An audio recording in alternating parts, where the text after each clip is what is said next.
Question है आपका कि भारत के राष्ट्रपति के चुनाव के संबंध में विवादों का अंतिम निर्णय किसके पास होता है। तो ऑप्शन ये सब क्या सब है। ऑप्शन है आपका लोकसभा या चुनाव आयोग या प्रधानमंत्री या सुप्रीम कोर्ट। देखिए, भारत के राष्ट्रपति के चुनाव के संबंध में जो अंतिम फैसला होता है वो कौन लेते हैं, यानी कि विवादों के जो अंतिम फैसला होता है वो सुप्रीम कोर्ट का होता है। किसका होता है? सुप्रीम कोर्ट का होता है। ठीक है, चलिए आगे बढ़ते हैं। ये अब आपके लिए अगला क्वेश्चन रहा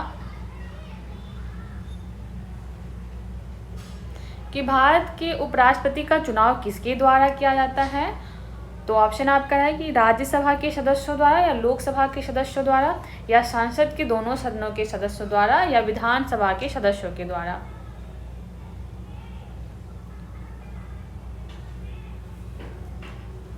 बताइए। ये भारत के उपराष्ट्रपति का चुनाव जो होता है वो सांसद के दोनों सदनों के सभी सदस्य के द्वारा होता है। ठीक है, सांसद के दोनों सदनों के सभी सदस्य के द्वारा किया जाता है। तो क्या हो जाएगा आपको? सांसद के दोनों सदनों के सदस्यों द्वारा। चलिए आगे बढ़ते हैं। ये आपके लिए अगला क्वेश्चन था कि उपराष्ट्रपति का पद संविधान के किस अनुच्छेद के अंतर्गत आता है। उपराष्ट्रपति का जो पद है वो संविधान के कौन से अनुच्छेद के अंतर्गत आता है। तो ऑप्शन है आपका अनुच्छेद 56 या अनुच्छेद 63 या अनुच्छेद 72 या अनुच्छेद 80।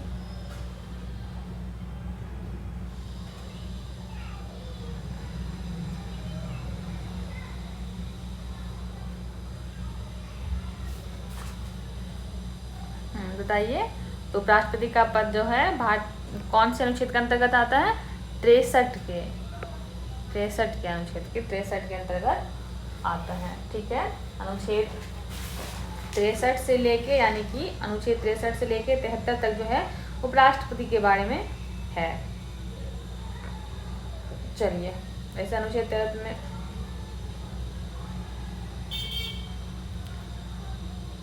अनुच्छेद 63 में जो है कहा गया है कि भारत का एक उपराष्ट्रपति होना चाहिए, और 64 में जो है उपराष्ट्रपति राज्यसभा का प्रदेश सभापति होता है। अनुच्छेद 64 में है अनुच्छेद ऐसे ही, यानी कि 63 से लेके और 73 जो है इसके बीच में राष्ट्रपति के सभी चीज़ों के बारे में बताया गया है। चलिए, ये आपके लिए अगला क्वेश्चन था कि भारत के दूसरे उच्च संवैधानिक पद कौन सा है। तो ऑप्शन है आपका राष्ट्रपति या प्रधानमंत्री या उपराष्ट्रपति या मुख्यमंत्री, मुख्य न्यायाधीश। माफ चाहती।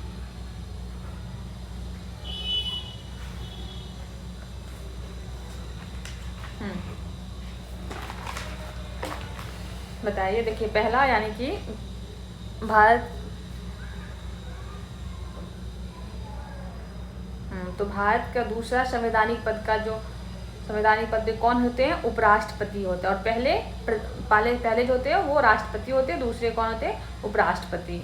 यानी भारत के दूसरा उच्च संविधान के पद कौन होते हैं? यानी उपराष्ट्रपति का होता है, और पहला किसका होता है? राष्ट्रपति का। ठीक है, चलिए आगे बढ़ते हैं। ये आपके लिए अब अगला क्वेश्चन था। क्वेश्चन है कि राष्ट्रीय जनतांत्रिक गठबंधन के राष्ट्रपति पद की उम्मीदवार के लिए नामित होने के पूर्व रामनाथ कोविंद ने निम्नलिखित किस पद से इस्तीफा दिया था। यानी कि जब राष्ट्रपति का चुनाव हुआ था तो रामनाथ कोविंद उससे पहले कौन से पद से इस्तीफा दिए थे।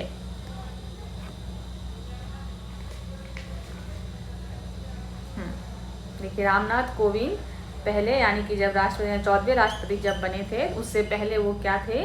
14वें राष्ट्रपति जब वो बनते उसके चुनाव से पहले जो वो बिहार के राज्यपाल थे, तो उससे पहले वो कौन से पद से इस्तीफा दिए थे? बिहार के राज्यपाल पद से इस्तीफा दिए थे। उसके बाद वो 14वें राष्ट्रपति के चुनाव उसके बाद वो 14वें राष्ट्रपति बने। रामनाथ कोविंद कब बने? 25 जुलाई 2017 को 14वें राष्ट्रपति बने। ठीक है, चलिए आगे बढ़ते हैं। ये अब आपके लिए अगला क्वेश्चन है। भारत के प्रथम मुस्लिम राष्ट्रपति कौन है। ऑप्शन है आपका वीवी गिरी या डॉक्टर जाकिर हुसैन या डॉक्टर एपीजे अब्दुल कलाम या डॉक्टर फखरुद्दीन अली अहमद। बताइए। तो भारत के प्रथम मुस्लिम राष्ट्रपति जो है वो कौन है? डॉक्टर जाकिर हुसैन। कौन है? डॉक्टर जाकिर हुसैन।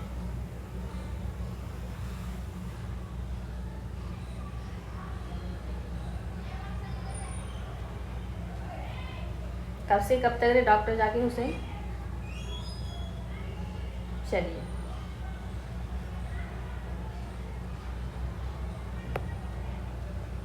चलिए, अगला क्वेश्चन देखते हैं। आइए, ये आपके लिए अगला क्वेश्चन रहा। भारत के 14वें राष्ट्रपति रामनाथ कोविंद किस राज्य से संबंध रखते हैं? तो ऑप्शन है आपका, क्या सब है? ये रहा ऑप्शन कि पंजाब, उत्तर प्रदेश, पश्चिम बंगाल या बिहार। बताइए। तो रामनाथ कोविंद का जो जन्म है वो कब हुआ था? 1 अक्टूबर 1945। कहाँ पे? उत्तर प्रदेश के कानपुर में। कानपुर यानी कि उत्तर प्रदेश के कानपुर के मतलब एक गांव है पड़ोह, वहीं पे हुआ था उनका जन्म। ठीक है।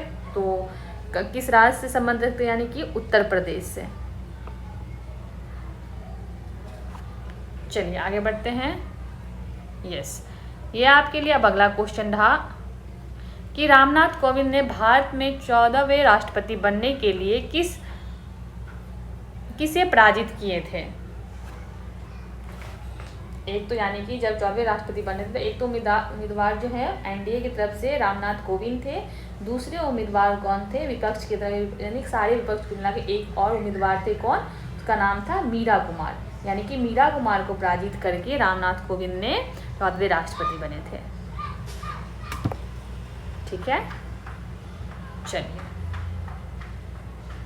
आगे बढ़ते हैं। ये आपके लिए अगला एक क्वेश्चन रहा कि भारत के राष्ट्रपति का नाम बताइए जिन्होंने 1986 में भारतीय डाकघर विधेयक के संबंध में पॉकेट वीटो का प्रयोग किया था। यानी किसने पॉकेट वीटो का प्रयोग किया था? कौन से राष्ट्रपति? नाम क्या सब ऑप्शन है आपका? राजेंद्र प्रसाद, नीलम संजीव रेड्डी या शंकर दयाल शर्मा या ज्ञानी जैल सिंह। बताइए। आप लोग भी कमेंट कीजिए, सभी लोग आंसर बताइए क्या होगा।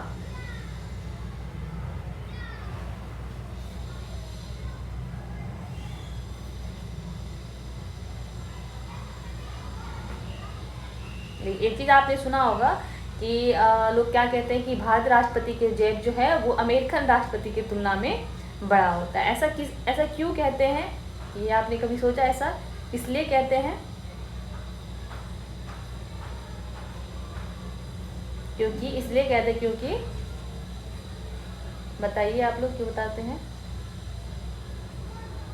इसलिए कहते हैं क्योंकि क्या होता है, भारत राष्ट्रपति का धन विधेयक के अतिरिक्त जो है अन्य किसी विधेयक पर अनिश्चित समय इस पे जो है, यानी कि पॉकेट वीटो जो है इसका कोई निश्चित समय नहीं है, ये अनिश्चित टाइम से दिया गया है। लेकिन राष्ट्रपति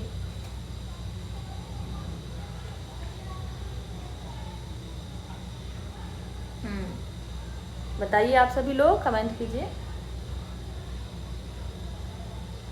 क्यों है? क्योंकि देखिए क्योंकि भारतीय राष्ट्रपति को धन विधेयक के अतिरिक्त जो है अन्य किसी विधेयक पर अनिश्चित अवधि के लिए बिल पर कोई कार्यवाही या तो सकारात्मक या तो नकारात्मक करना ही करने की शक्ति है। लेकिन पॉकेट वीटो का शक्ति जो है ये प्रथम प्रयोग कब किया गया था? 1986 में सदन द्वारा पारित कौन सा? डाकघर विधेयक पर किया गया था, जिसके तत्काल यानी कि राष्ट्रपति कौन थे? ज्ञानी जैल सिंह ने इस कार्य को निर्णय नहीं लिया था। ठीक है। किस पे? डाकघर विधेयक। तो यानी कि ज्ञानी जैल सिंह थे जिसने प्रयोग किया था पॉकेट वीटो का। किसने? ज्ञानी जैल सिंह ने।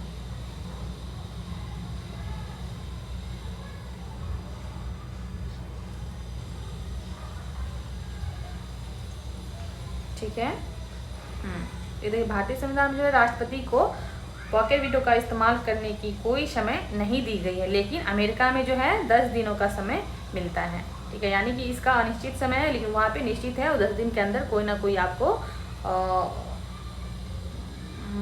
हाँ, यानी कि 10 दिन के अंदर में आपको का जवाब देना होता है।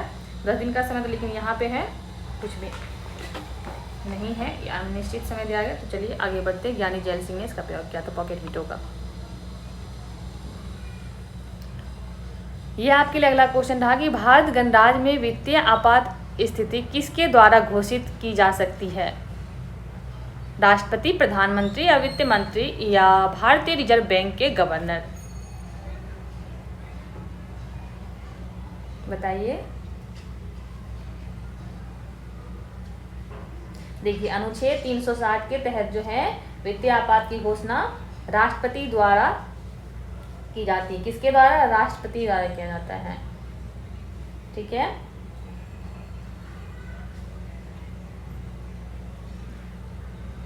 राष्ट्रपति के द्वारा। चलिए, ये आपके लिए अब अगला क्वेश्चन था कि राष्ट्रपति के 5 वर्ष के कार्यकाल की गणना कब से की जाती है? राष्ट्रपति का 5 वर्ष का कार्यकाल जो होता है वो स्टार्ट कब से किया जाता है?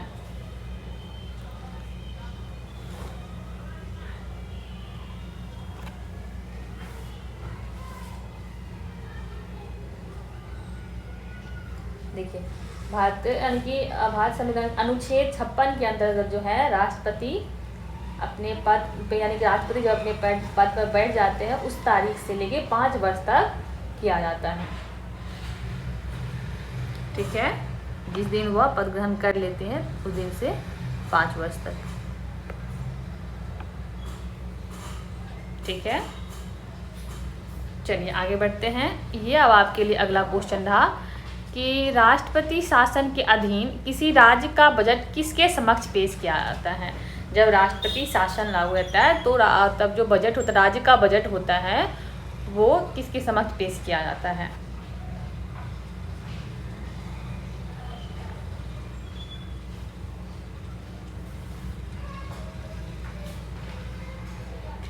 बताइए।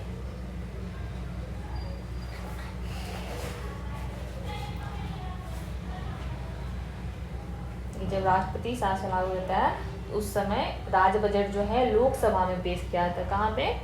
लोकसभा में पेश किया जाता है।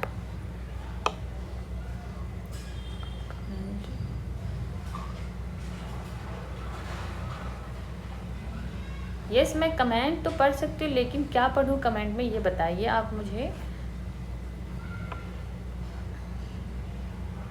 कमेंट क्यों नहीं पढ़ेंगे? यदि जरूरी कमेंट होगा तो जरूर पढ़ेंगे। निम्नलिखित में से किस भारतीय राष्ट्रपति का कार्यकाल सबसे लंबा रहा? कौन से राष्ट्रपति का कार्यकाल जो वो सबसे लंबा है? तो ऑप्शन क्या सब है? डॉक्टर राजेंद्र प्रसाद, डॉक्टर शंकर दयाल शर्मा या डॉक्टर एस राधाकृष्ण या आर वेंकट। सही गलत तो बताने की क्या, यहाँ पे तो हम बता ही देते हैं बाद में जो कौन सा किसका आंसर है, तो फिर आप चेक कर लीजिए कौन सा सही आप लगा रहे हैं या कौन सा गलत लगा रहे हैं।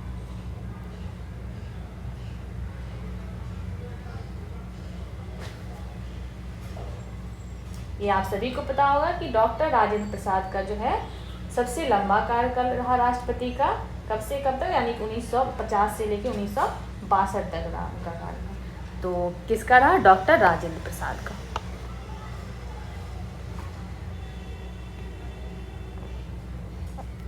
चलिए, ये आपके लिए अब अगला क्वेश्चन था कि राष्ट्रपति का अध्यादेश कितने दिनों तक प्रभावशाली रहता है?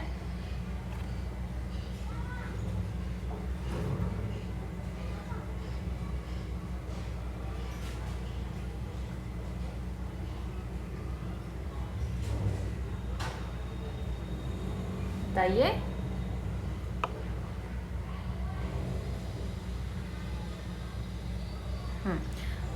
तो राष्ट्रपति का अध्यादेश कितने दिनों तक प्रभावशाली रहता है? 6 महीने तक। ये आपके लिए अब अगला क्वेश्चन था कि राष्ट्रपति निर्वाचन के लिए उम्मीदवार की उम्र कितनी होनी चाहिए?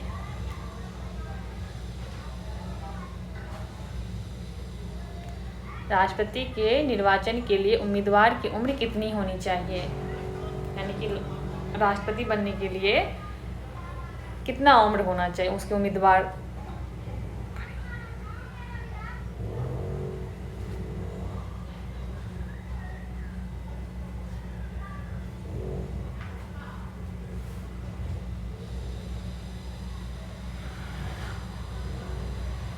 तो कितना होना चाहिए? 35 वर्ष होना चाहिए। राष्ट्रपति उम्मीदवार से खड़े होने के लिए 35 वर्ष होना चाहिए।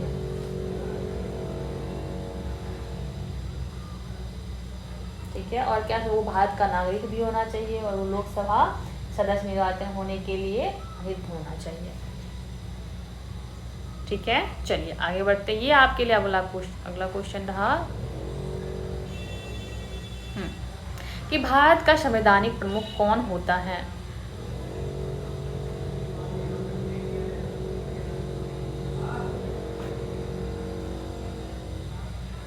कि भारत का संवैधानिक प्रमुख कौन होता है? ये सब तो एकदम बच्चों वाले क्वेश्चन। चलिए कोई बात, बताइए।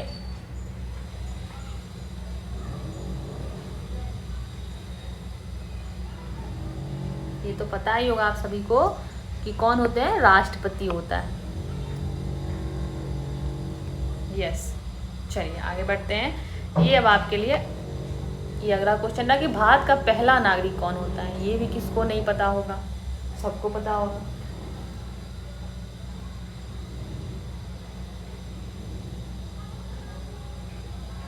सबको पता ही होगा भारत का जो पहला नागरिक होता है कौन होते हैं?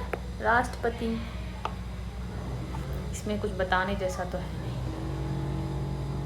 चलो आगे बढ़ते हैं कि अगस्त 2018 के अनुसार भारत के राष्ट्रपति कौन है? अगस्त 2018 के अनुसार जो है भारत के राष्ट्रपति कौन थे?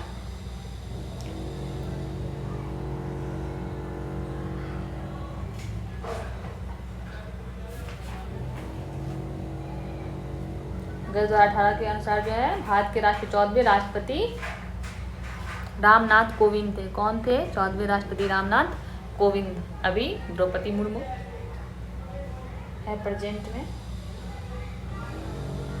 चलिए आगे बढ़ते हैं। बहुत अच्छा। ये आपके लिए अगला क्वेश्चन था कि निर्वाचन मंडल जो भारत के राष्ट्रपति का चुनाव करता है का गठन कौन करता है? इसका गठन कौन करता है?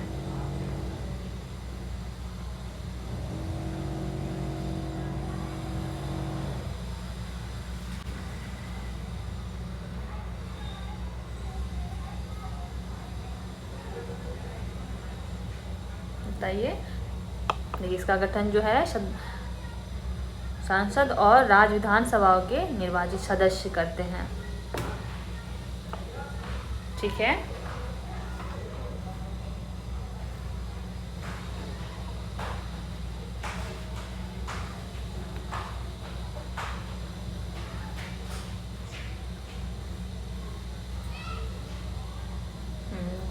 चलिए कोई बात नहीं। देखिए हम बता दें अनुच्छेद 54 के अनुसार जो है यानी कि अनुच्छेद 54 के अनुसार जो है राष्ट्रपति का चुनाव ऐसे निर्वाचन मंडल के सदस्य द्वारा किया जाता है। जैसे कि यानी कि जिसमें कि सांसद के दोनों सदनों के निर्वाचित सदस्य होते हैं और राज्यों के विधानसभाओं के निर्वाचित सदस्य एवं पुडुचेरी तथा दिल्ली विधानसभा के निर्वाचित सदस्य होते हैं। ठीक है। तो सांसद और राज्य विधानसभाओं के निर्वाचित सदस्य।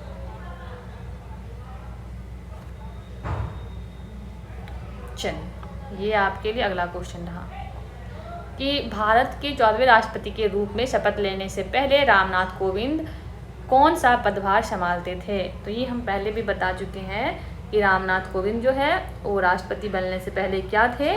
बिहार के राज्यपाल थे।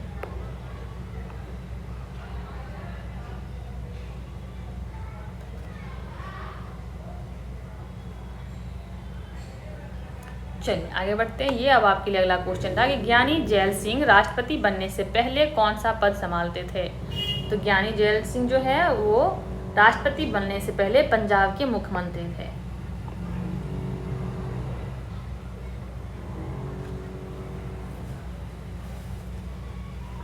चलिए अगला क्वेश्चन देखते हैं। ये क्वेश्चन क्या है कि नीलम संजीव रेड्डी भारत के 6ठे राष्ट्रपति थे। वे किस वर्ष निर्विरोध राष्ट्रपति चुने गए थे?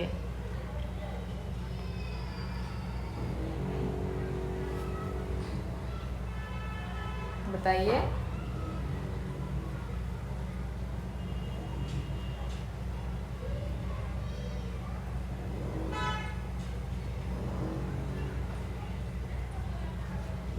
तो कब चुने गए? तो 1977 में। कब? 1977 में। यानी इसका कार्यकाल कब से कब तक? 1977 से यानी कि 25 जुलाई 1977 से 25 जुलाई 1982 तक रहा इनका कार्यकाल। ठीक है।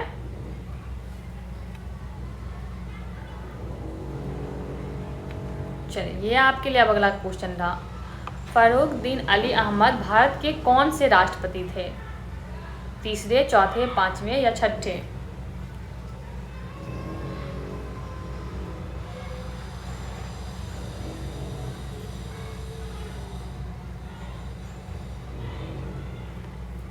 तो फर्रुखदीन अली अहमद 5वें राष्ट्रपति थे।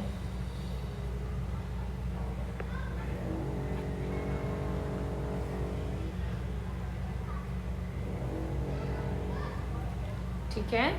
चलिए आगे बढ़ते हैं। ये आपके लिए अगला क्वेश्चन है, डॉक्टर जाकिर हुसैन भारत के पहले मुस्लिम राष्ट्रपति थे।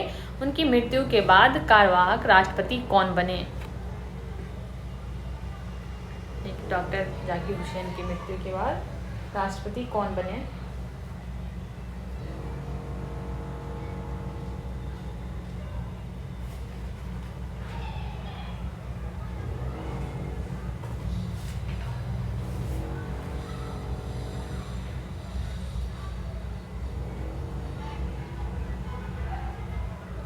बताइए। तो वीवी गिरी।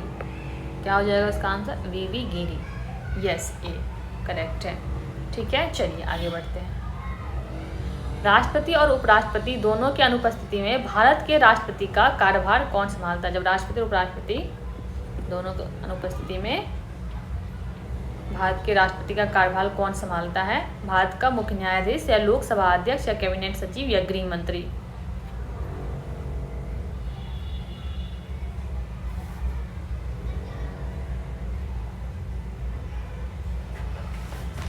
तो इसका आंसर क्या हो जाएगा? यानी कि भारत का मुख्य न्यायाधीश। कौन संभालते हैं? भारत के मुख्य न्यायाधीश।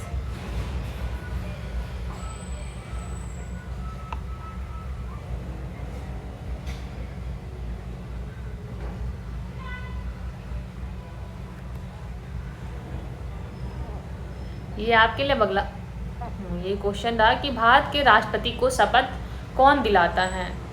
भारत के राष्ट्रपति को शपथ कौन दिलाता है?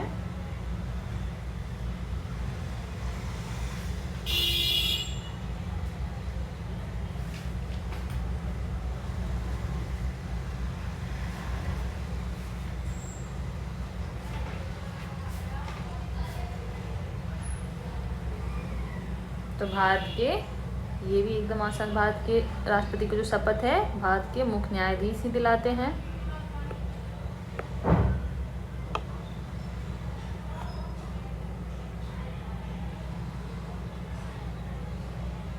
चलिए, ये आपके लिए अगला क्वेश्चन था कि निम्नलिखित में से कौन भारतीय सांसद का हिस्सा नहीं है? निम्नलिखित में से कौन भारतीय संसद का हिस्सा नहीं है? माफ कीजिए। निम्नलिखित में से कौन भारतीय संसद का हिस्सा नहीं है? राष्ट्रपति, लोकसभा, विधान परिषद या राज्यसभा?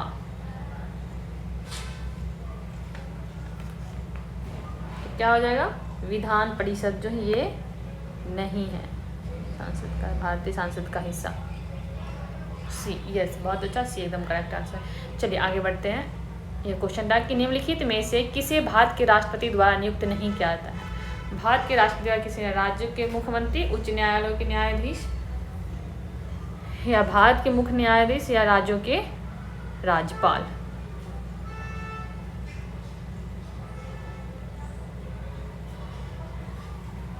तो क्या हो जाएगा? राज्यों के मुख्यमंत्री। राज्य के मुख्यमंत्री।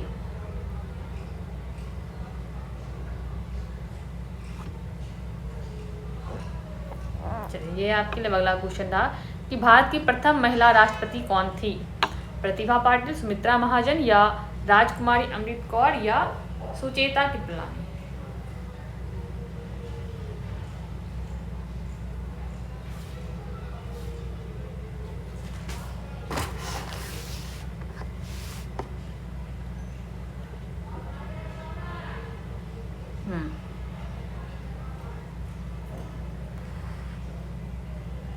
तो भारत की प्रथम महिला राष्ट्रपति कौन थे? प्रतिभा सिंह पाटिल जो है वो भारत के प्रथम महिला राष्ट्रपति थी। इनका कार्यकाल कब से कब तक रहा? इनका कार्यकाल जो वो 25 जुलाई 2007 से लेके 25 जुलाई 2012 तक रहा।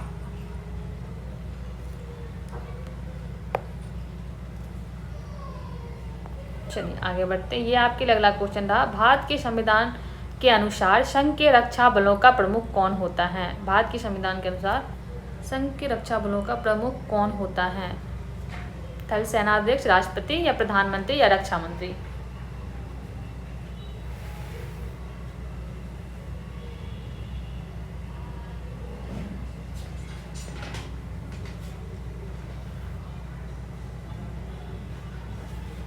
कौन होते हैं? राष्ट्रपति होते हैं। ये सब तो क्वेश्चन बहुत ही आसान है। अगला क्वेश्चन क्या है कि 25 जुलाई 2012 को श्री प्रणब मुखर्जी ने भारत के कितनेवें राष्ट्रपति के रूप में पदभार ग्रहण किया था? 25 जुलाई 2012 को प्रणब मुखर्जी।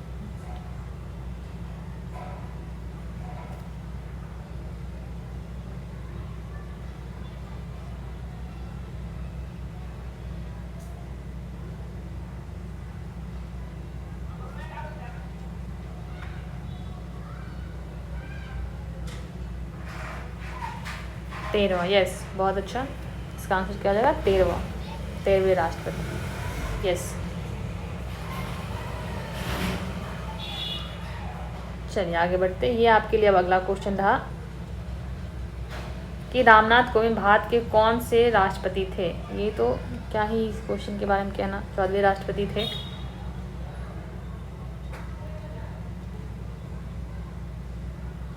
नहीं, मैथ नहीं होगा, बस जीके हो रहा है अभी, बस जीके, अभी मैथ नहीं। भारत के किस राष्ट्रपति को मिसाइल मैन के रूप में भी जाना जाता है? सभी को पता होते हैं ये तो। डॉक्टर एपीजे अब्दुल कलाम, ज्ञानी जैल सिंह या डॉक्टर राजेंद्र प्रसाद या doctor Zakir Hussain?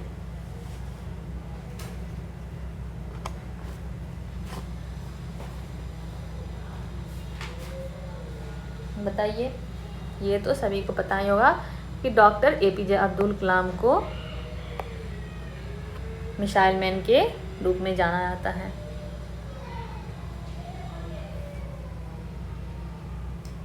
Doctor APJ Abdul Kalam जो वो कितने राष्ट्र यानी कि वो 11वें राष्ट्रपति थे। इनका कार्यकाल कब से कब तक रहा था? 25 जुलाई 2002 से लेके 25 जुलाई 2000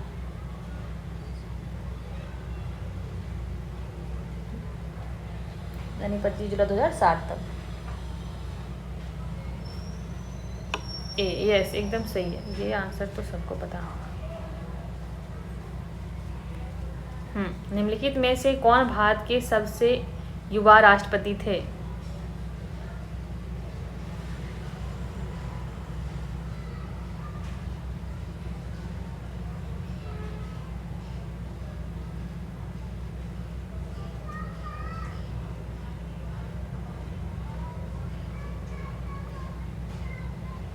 भारत के सबसे युवा राष्ट्रपति कौन थे?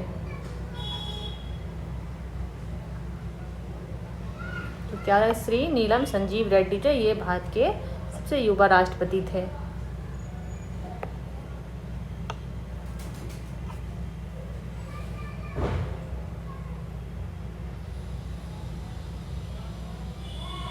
यस, चलिए आगे बढ़ते हैं। ये आपके लिए अगला क्वेश्चन था हमारा कि भारत में दोनों सदनों द्वारा पारित किए गए विधेयक के अनुमोदन के बाद ही कौन इसे लागू करता है?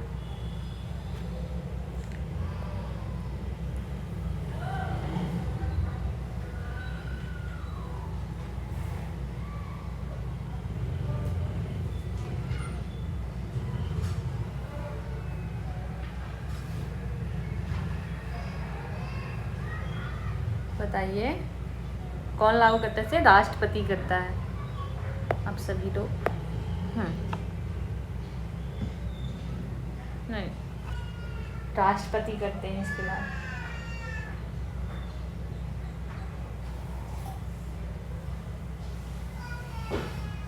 ठीक है, चलिए आगे बढ़ते हैं। ये अब अगला क्वेश्चन था कि भारत के राष्ट्रपति बनने से पहले इनमें से किसे भारत रत्न से सम्मानित किया गया था?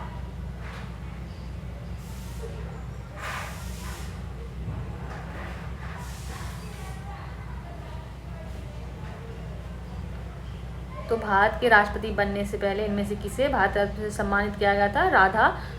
एस राधा कृष्ण को। किसको? एस राधा कृष्ण को।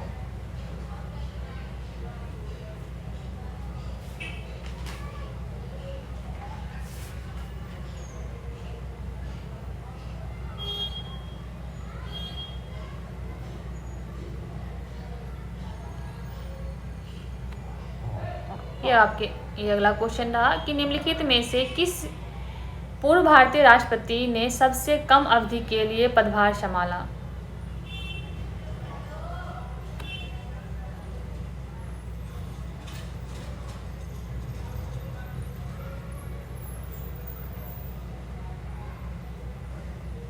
तो किसने सबसे कम समय के लिए संभाला? डॉक्टर जाकिर हुसैन ने।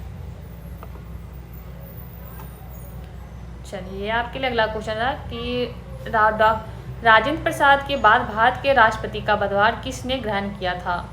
तो ये पता ही होगा कि राजेंद्र प्रसाद के बाद जो है एस राधा कृष्ण ने किया था। किसने? एस राधा कृष्ण ने पदभार ग्रहण किया था।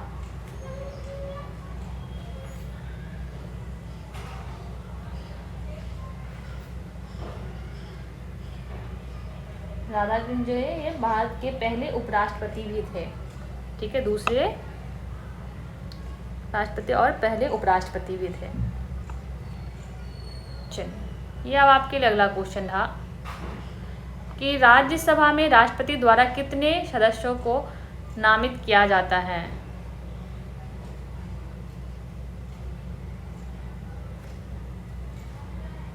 बताइए। देखिए अनुच्छेद 80 के तहत जो है राज्यसभा के सदस्यों की अधिकतम संख्या कितनी होती है? 250 निर्धारित है, जिसमें कि बताइए आप लोग, जिसमें कि 238 जो है वो राज्यसभा संघराज्य के प्रतिनिधित्व होते हैं और 12 सदस्य जो है वो राष्ट्रपति द्वारा नामांकित मनोनीत किया जाता है। कितने? 12 जो कि राष्ट्रपति द्वारा नामित किया जाता है।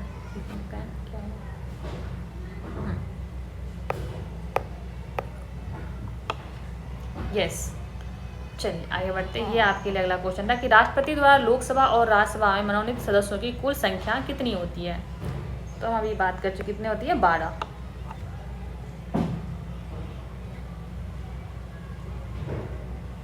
चलिए ये आपके लिए अब अगला क्वेश्चन था कि भारत के राष्ट्रपति के संबंध में निम्नलिखित में से कौन सा सत्य नहीं है? भारत के राष्ट्रपति के संबंध में निम्नलिखित में से कौन सा सत्य नहीं है? वो प्रधानमंत्री और मंत्रालय की परिषद की नियुक्ति करता है, या राष्ट्रपति देश का प्रथम नागरिक होता है, वह रक्षा बलों की सर्वोच्च कमांडर होता है, वह राष्ट्रीय आपातकाल की घोषणा नहीं कर सकता है।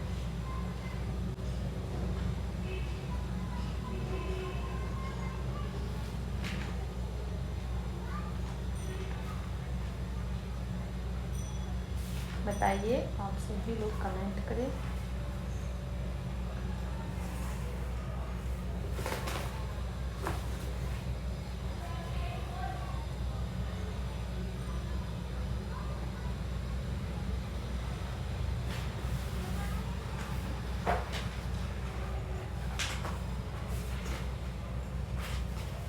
बताइए इसमें से क्या खत्म मिस्टेक भी होगा। अच्छा यस बिल्कुल सही बात है।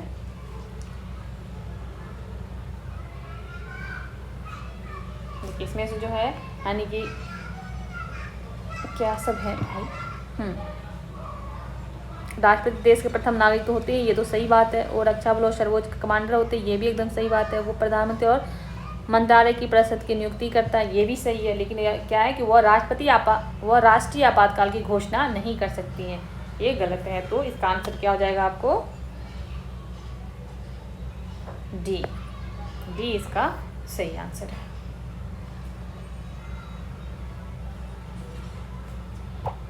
चलिए आपके लिए अब अगला क्वेश्चन रहा कि भारतीय संघ की कार्यपालिका के संवैधानिक प्रमुख कौन होता है? एक ही क्वेश्चन हम आप आगे कौन होते हैं? राष्ट्रपति होते हैं, और कौन होंगे? ये सब कोई क्वेश्चन।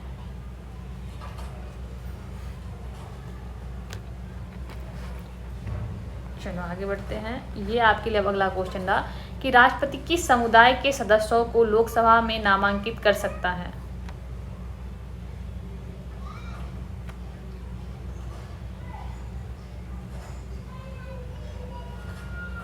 देखिए, राष्ट्रपति 331 के यानी कि अनुच्छेद 331 के अनुसार जो है राष्ट्रपति 2 एंग्लो इंडियन को लोकसभा में मनोनीत करने का अधिकार प्राप्त है, यानी कि राष्ट्रपति को 2 एंग्लो इंडियन लोकसभा में मनोनीत करने का अधिकार प्राप्त है।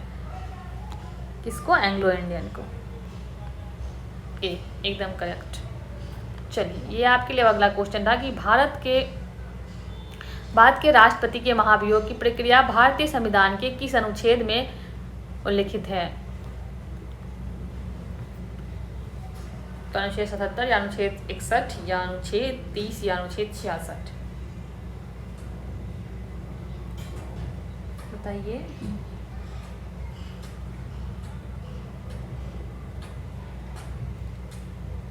यानी कि राष्ट्रपति के महाभियोग की प्रक्रिया जो है वो अनुच्छेद 61 में दिया गया। किसमें? अनुच्छेद 61 में। अनुच्छेद 61 में। यस।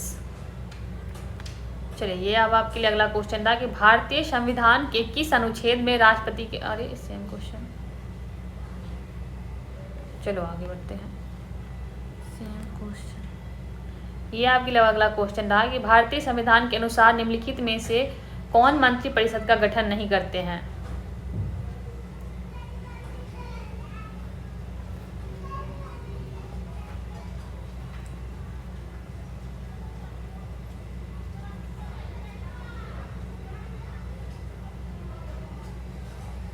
बताइए। देखिए, स्थानीय सरकार मंत्री यानी कि देखिए अनुच्छेद 74 के अनुसार जो है राष्ट्रपति को उसके कार्यों में सहायता और परामर्श देने के लिए मंत्री परिषद होगी, जिसका प्रधान जो होता है कौन होता है? यानी कि अध्यक्ष जो होते हैं वो प्रधानमंत्री होते हैं, लेकिन मंत्री परिषद में कैबिनेट मंत्री होते हैं, लेकिन राज्य मंत्री तथा उप मंत्री भी शामिल इसमें होते हैं, लेकिन कौन नहीं होता? स्थानीय सरकार के मंत्री नहीं होते। इसका आंसर क्या हो जाएगा आपको? सी।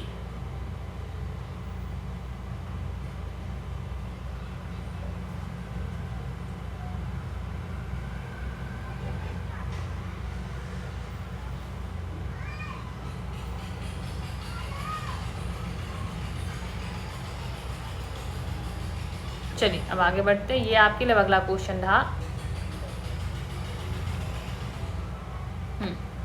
कि भारतीय संविधान के किस अनुच्छेद में यह प्रावधान किया गया है कि राष्ट्रपति की सहायता करने और उससे सलाह देने के लिए प्रधानमंत्री की अध्यक्षता वाली एक मंत्रिपरिषद होगी, जिसकी सलाह के अनुसार पर राष्ट्रपति अपने कार्यों का निर्वहन करेगी।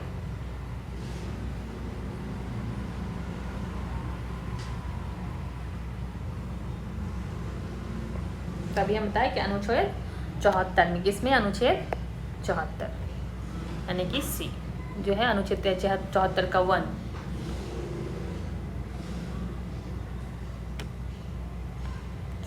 के 1 में। यस। चलिए, ये आपके लिए अगला क्वेश्चन था कि इनमें से किस भारतीय राज्य में कभी भी राष्ट्रपति शासन लागू नहीं हुआ? किस भारतीय राज्य में कभी भी राष्ट्रपति शासन नहीं लागू हुआ? ये चारों में से तमिलनाडु, झारखंड, उत्तराखंड या छत्तीसगढ़?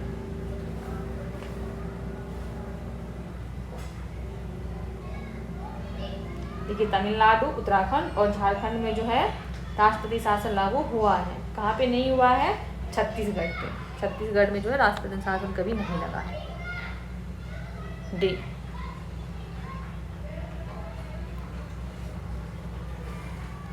चलिए, आपके लिए अगला क्वेश्चन था कि भारतीय संसद के प्रत्येक सदन को बुलाने और स्थगित करने का अधिकार किसके पास होता है?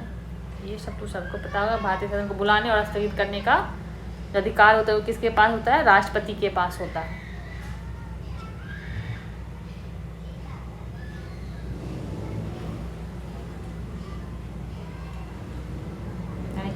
यानी कि अनुच्छेद 85 के तहत जो है भारतीय संसद के प्रत्येक सदन को बुलाना और स्थगित करने का अधिकार राष्ट्रपति को दिया गया है। किस अनुच्छेद के तहत? 85 के 1 के तहत।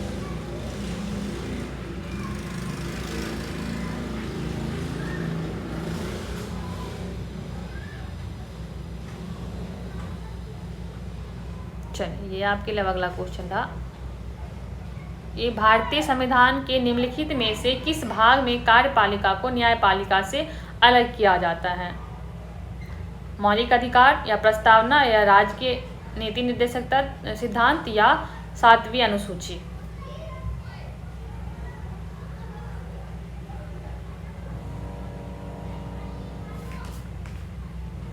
बताइए।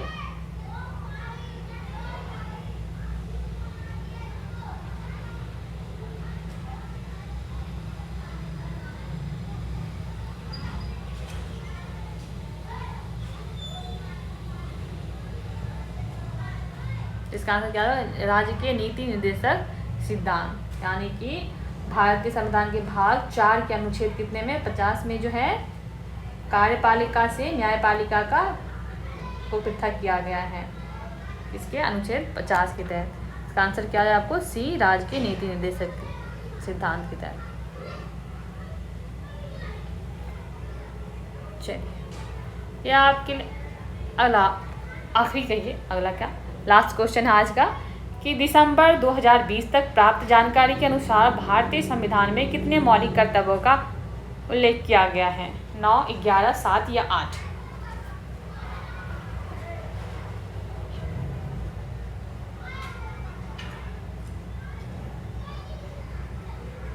यस, दिसंबर 2020 तक जो है 11 मौलिक कर्तव्यों का उल्लेख किया गया है। कितने का? 11 का।